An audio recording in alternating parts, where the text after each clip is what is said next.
LCM है। तो sir ये सबसे पहले हम लोग ज्ञान करते हैं। क्वेश्चन नंबर पहला को देखते हैं। पहला दिया है 26 और 91 का, दूसरा दिया है 510 और 92, और तीसरा दिया है 336 और 54। चलिए पहले का ज्ञात करते हैं। पहला लिखिए हल 26 और 91। सर्वप्रथम 26 का आभाज्य गुणनफल निकालें। 26 का गुणनफल निकालें, इधर भी निकाल सकते हैं, आप क्या कर सकते हैं 26 का 2 से काटेंगे कितना हो जाएगा, 2 एकम 2 और 2 तिहाई 6 13, फिर 13 से काटेंगे 13 एकम 13, तो 26 का कितना हो जाएगा 2 गुणित 13।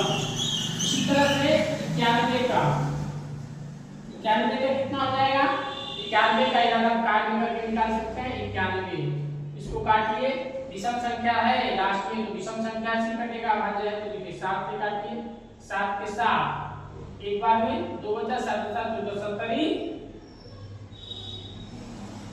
7 एकम 7 बचा 2 7 7 14 70 21 13, यहाँ भी अभी 13 से कटेगा तो 13 एकम 13। देखिए कितना हो गया ये 7 गुणित 13। यहाँ तो कोई दिक्कत नहीं हुआ होगा। चलिए इसमें हम लोग देखते हैं कि सबसे पहले हम लोग निकालते हैं HCF।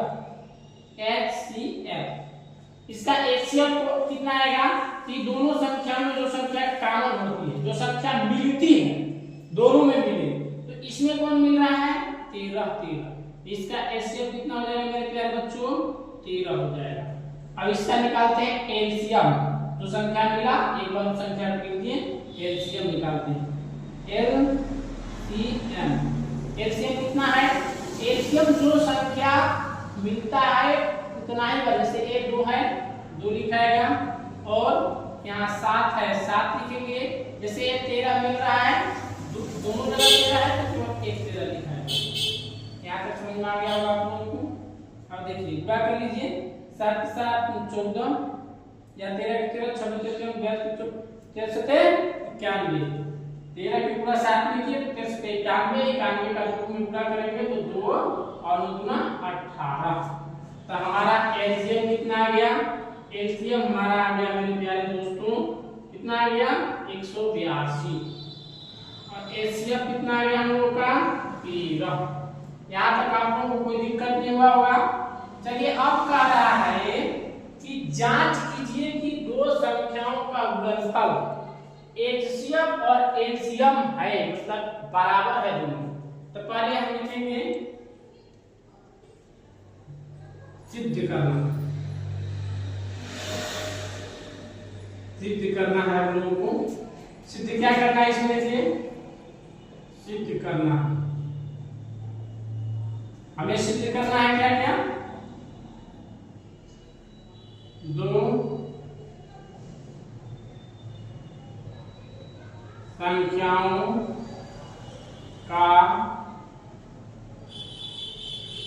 गुणनफल बराबर एचसीएफ गुणित एलसीएम। दो संख्याओं का गुणनफल, दो संख्या पहला ले लीजिए, इधर वाला हम ऐसे भी ले सकते हैं बायां पक्ष, बायां पक्ष को क्या करते हैं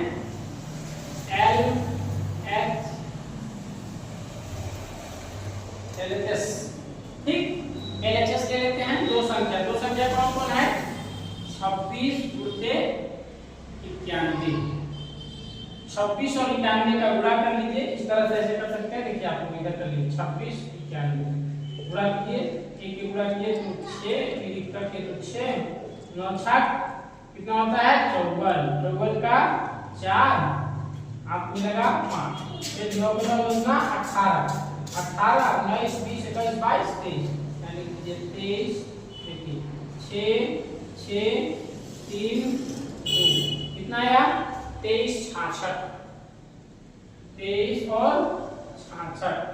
इसी तरह से ये हमारा आया 23 66 बायां पक्ष। अब ले लीजिए यहाँ दायां पक्ष, दायां पक्ष को क्या करते हैं R RHS हमारा HCF और HCF गुणित LCM। LCM कितना आया है 13, LCM कितना आया है 182। अब 182 में यहाँ देखिए 182 में 13 का गुणा कर लीजिए, 3 गुना 6, ठीक।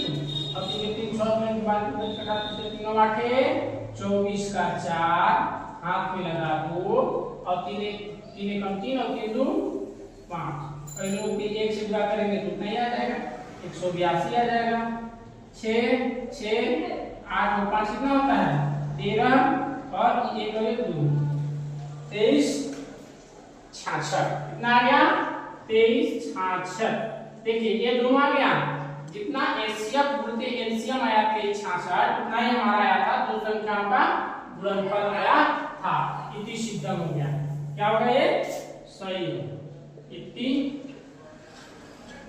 सिद्धम। आप लोगों को हम आशा करते हैं कि यह वीडियो आप लोगों को समझ में आया होगा। इसी तरह से 510 और 92 का, तीसरा 336 और 54 का HCF और LCM निकालना है। उसके बाद दोनों संख्याओं को गुणा कर देना है, उसके बाद LCM और HCF के गुणा कर सत्यता की जांच करना है। जैसे यहाँ देखिए 26 और 91 का हमने क्या निकाला अभाज्य गुणनखंड निकाला, 91 का अभाज्य गुणनखंड निकाला। इन दोनों में जो संख्या कॉमन थी, जो संख्या मिल रही थी, उस संख्या क्या होती है हाईएस्ट कॉमन फैक्टर होती है HCF होती है। HCF यहाँ दोनों संख्या में 13 मिल रहा था 13 हो गया। LCM में सबसे पहले जो संख्या छोटी था 2 लिखे, उसके बाद 7 था 7 लिखे। इन दोनों में 13 मिल रहा था 13 को लिख दिए हम, दोनों का तीनों का गुणा किए तो 182 आया। अब दोनों संख्याओं को हमें यहाँ सिद्ध करना था कि दोनों दो संख्याओं का गुणनफल बराबर HCF गुणित LCM होता है। बायां पक्ष लिए मतलब दो संख्याओं का गुणनफल यहाँ 26 था, 26 गुणित 91 किए 23 66 आया। उसी तरह से दायां पक्ष लिए RHS लिए, HCF गुणित LCM लिए। हमारे यहाँ HCF 13 था 13 लिए और LCM हमारे यहाँ 182 था 82 लिए। गुणा किए तो 23 66 भी आया, मतलब दोनों हमारा समान आया। अतः यह सत्य